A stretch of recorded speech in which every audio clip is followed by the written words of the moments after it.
My name is Peter Steinberg, and I'm a urologist at Beth Israel Deaconess Medical Center in Boston. Today I'm going to talk to you about having a vasectomy.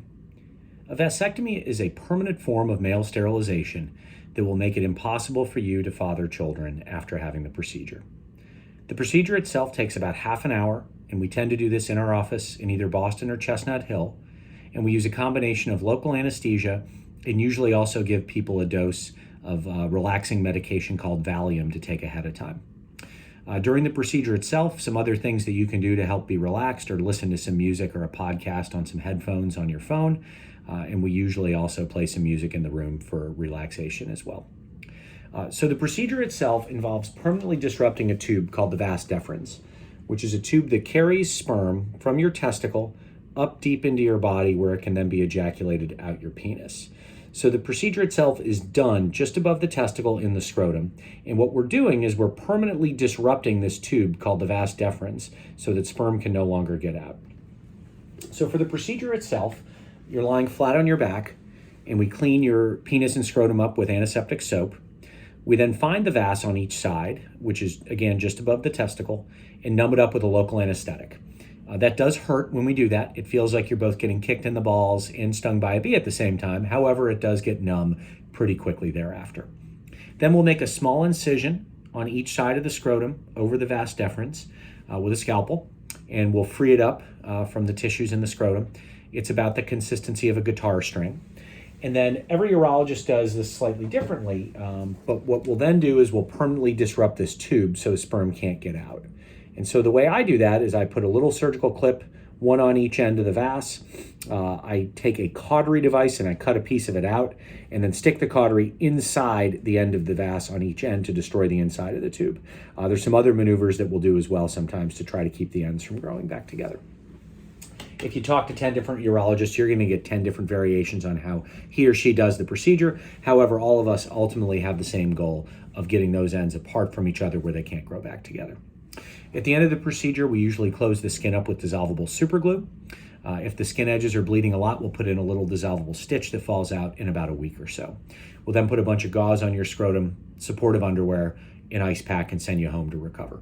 Like I previously mentioned, we tend to do most of these on Friday afternoons, so you have the weekend for recovery. And most people are able to be back to work the following Monday, assuming you don't have a really strenuous or heavily physical job. If so, we would probably have you stay out of work for about a week or so. So in terms of recovery, there are a couple things you need to know in the short run and then a couple things in the longer run. The biggest short run problem is bleeding, bruising, and swelling of the scrotum. So things that we can do to minimize that, there's some technical things at the time of the procedure, taking it easy from heavy lifting and strenuous activity for about 7 to 10 days after the procedure, and then wearing supportive underwear like boxer briefs and ice on and off of your scrotum are very important in the first couple days afterwards, especially. Something like frozen peas or frozen corn that's deformable is often the best thing to use to ice your scrotum after the procedure. Infections are an uncommon and pretty rare risk of the surgery. They're unusual. I can't remember the last time I had a patient get a skin infection after this. It's probably been several years, if not longer. And usually if that does happen, that can successfully be treated with oral antibiotics. Again, this is pretty unusual. As far as discomfort goes afterwards, everybody's different. Some people feel great within a couple days. Some people take a month to have pretty good recovery. Generally speaking, it is very rare people need any medication other than Tylenol and Advil to manage the pain after a vasectomy.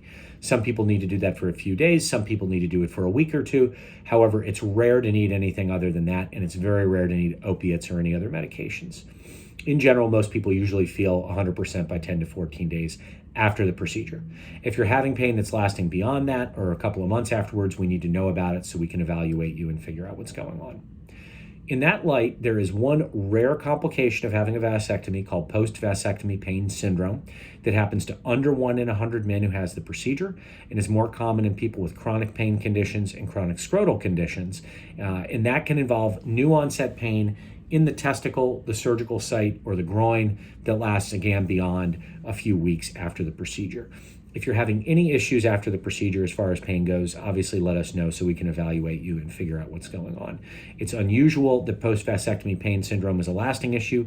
However, some people with prior scrotal problems or pain conditions, this can become problematic to control and sometimes requires referral to other specialists in order to try to manage it appropriately. Last but not least, the most important thing to know about the procedure is you're not immediately infertile as soon as we do this. It does take about 2 months and at least a good 10 to 15 ejaculations, if not more, to get all the sperm out of your system, clear the pipe, so to speak. And then we would perform a semen analysis test on you somewhere around 6 to 8 weeks post-procedure to confirm you're no longer ejaculating live sperm.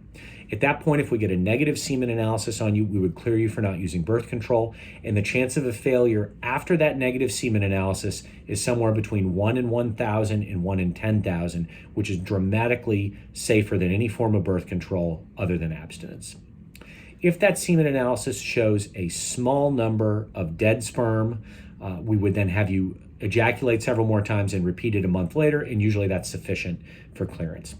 If the semen analysis shows live sperm or a normal sperm count, that would suggest the procedure did not work and needs to be repeated, which we would usually do under general anesthesia. Common questions people ask after this are, does this change the amount that you ejaculate? And the reality is, in most men, sperm make up under 10% of the semen volume. Usually people don't notice anything. When can you go back to having sexual activity? I leave that up to everybody, depending on how you feel. Most people don't feel like having sexual activity for a week or two after a vasectomy. However, as soon as you feel like it and you don't think you're going to hurt your scrotum, that would be fine.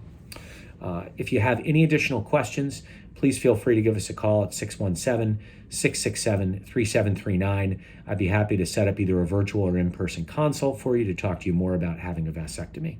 Thanks so much for paying attention, and we look forward to seeing you.